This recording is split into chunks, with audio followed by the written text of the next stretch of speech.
Assalamualaikum warahmatullahi wabarakatuh. Halo semuanya, selamat datang di video ini. Kita biasanya saat merawat tanaman atau menanam tanaman, biasanya kita hanya fokus terhadap pertumbuhannya. Namun, di balik itu terdapat banyak ancaman yang bisa mengancam kapanpun tanaman kita, seperti hama, gulma, dan penyakit. Dan hama, gulma, dan penyakit itu bisa kapanpun menyerang tanaman kita sehingga tanaman kita menjadi kurang dalam produktivitasnya. Nah, maka dari itu diperlukanlah namanya proteksi tanaman. Proteksi tanaman adalah segala upaya atau sebuah tindakan untuk melindungi tanaman dari hal-hal yang dapat mengancam tanaman atau menghambat pertumbuhan tanaman dari kehidupan normalnya. Nah, melalui video ini bersama saya Resti Amanda akan menjelaskan tentang proteksi tanaman yang berkaitan dengan hama, gulma, penyakit, bagaimana tanda dan serangannya, dan bagaimana cara pengendaliannya. Terus menonton ya. Nah, sebelum masuk ke penjelasan, saya akan menjelaskan terlebih dahulu tentang apa itu gejala dan tanda. Gejala mengacu pada reaksi atau perubahan dalam fungsi tanaman, seperti layu ataupun pertumbuhannya terhambat. Sedangkan tanda lebih mengacu pada perubahan fisik yang jelas terlihat, seperti adanya bercak-bercak dan juga gabah yang kosong.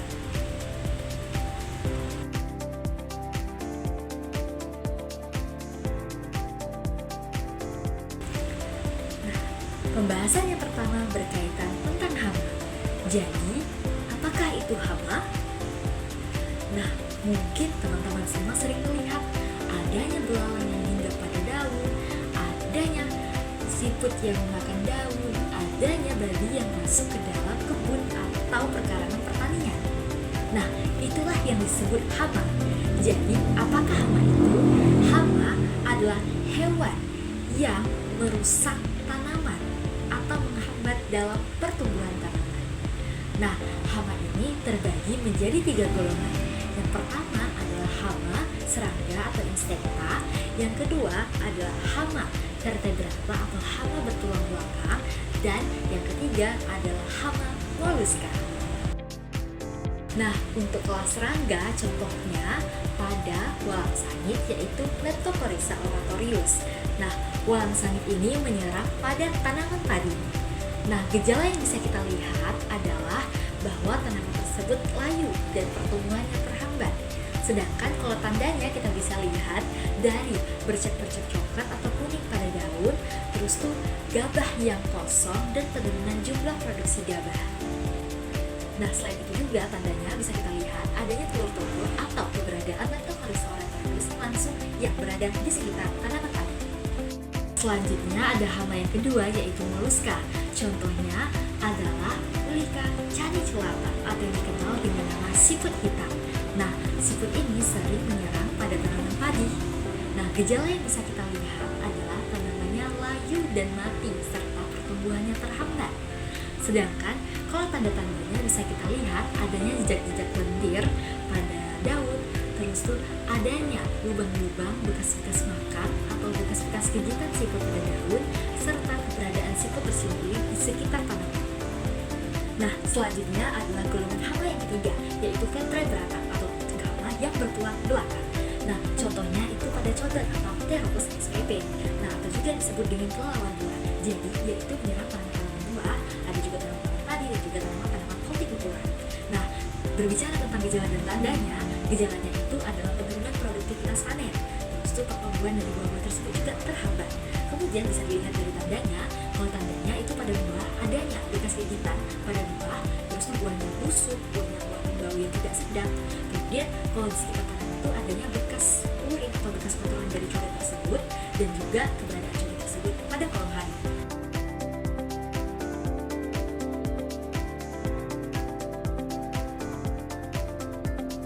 Nah, selanjutnya bahasan yang kedua adalah tentang gulma. Apa itu gulma? Gulma adalah tumbuhan yang tumbuh yang berada berada di dekat tanaman budaya yang keberadaannya tidak dikehendaki karena dapat menghambat pertumbuhan dari tanaman budidaya. Nah, contoh-contoh dari gulma ini adalah Gatorchaea indica, ada Mimosa pudica L, ada Croton hirtus, ada Calusina indica, dan lain sebagainya. Nah, kenapa gulma-gulma ini tersebut disebut gulma, atau kenapa tanaman-tanaman ini disebut gulma? Tanaman-tanaman ini disebut gulma karena tempat tumbuhnya tidak sesuai atau tidak dikehendaki. Dia tumbuh pada lingkungan-lingkungan atau tanah-tanah pertanian di mana terdapat tanaman budidaya. Nah, karena adanya gulma ini, maka akan menyebabkan terjadinya persaingan atau kompetisi antara tanaman gulma dan tanaman budidaya.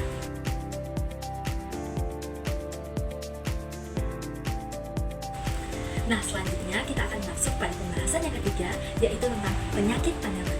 Penyakit tanaman adalah kondisi gangguan yang menghambat pada pertumbuhan dan perkembangan tanaman yang disebabkan oleh faktor biotik dan faktor abiotik.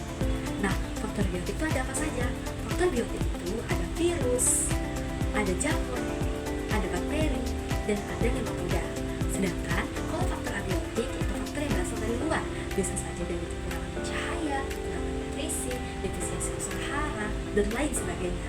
Dan di mana faktor tersebut akan menyebabkan penghambatan pada pertumbuhan dan perkembangan pada tanaman. Nah, untuk contoh yang pertama yaitu pada contoh jamur yang didapat pada penyakit Fusarium pada tanaman tomat yang disebabkan oleh bakteri Fusarium oxyphora. Nah, pada tanaman ini, pada jamur ini menyerang tanaman, gejalanya bisa dilihat bahwa daunnya itu layu, tanamannya itu kerdil, terus tuh batang-batangnya itu menjadi coklat dan kehitaman. Untuk jamur itu contohnya pada tanaman kubis yang disebabkan oleh bakteri Xanthomonas. Nah, gejala dari serangan bakteri Xanthomonas ini adanya bercak-bercak kuning yang berair pada daun, terus dia akan layu mendadak dan akan menyebabkan jaringan membusuk pada batang dan akar. Nah, selanjutnya yang ketiga adalah penyakit. Contohnya itu pada penyakit tobacco mosaic virus atau TMV. Nah, contoh gejalanya itu adalah terjadi mosaik pada daunnya. Kemudian daunnya itu akan mengalami deformasi, terus tuh penurunan jumlah kualitas daun dan kekeringan. Nah, selanjutnya yang keempat ada nematoda. Nematoda adalah cacing yang berukuran mikroskopis. Nah, gejala dan tanda serangannya itu kalau gejalanya nematoda ini adanya bintil atau gal pada bagian akar dan juga adanya kerusakan atau lubang-lubang pada permukaan umbi, contohnya ada umbi ketan. Nah, kalau berbicara tentang faktor biotik tadi, sekarang kita akan berbicara tentang faktor abiotik. Nah, saya ambil contoh salah satunya, yang pertama itu adalah kekurangan cahaya. Nah, jadi kalau misalnya sebuah tanaman itu kekurangan cahaya, maka pertumbuhannya itu terlihat tidak sehat, kurus, dan tidak ada klorofil. Nah, menyebabkan tanaman tersebut akan mati dan tidak terus atau tidak mampu bertahan hidup dengan lebih lama karena dia telah mengalami yang namanya etiolasi.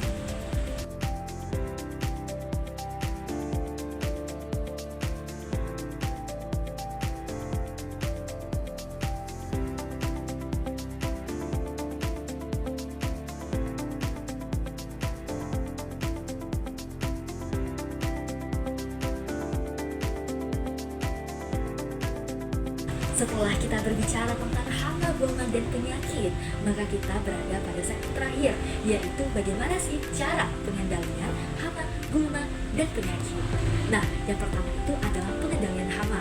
Pengendalian hama bisa dilakukan dengan penggunaan insektisida alami, penggunaan agen pengendali hayati alami, atau penggunaan musuh alami. Kemudian, adanya sanitasi lahan untuk membersihkan atau pembersihan dari bahan-bahan tidak diperlukan yang menjadi sarana hama. Kemudian, penggunaan paripastahan dan pengaturan jarak tanam itu juga yang dapat membuat hama semakin berkurang.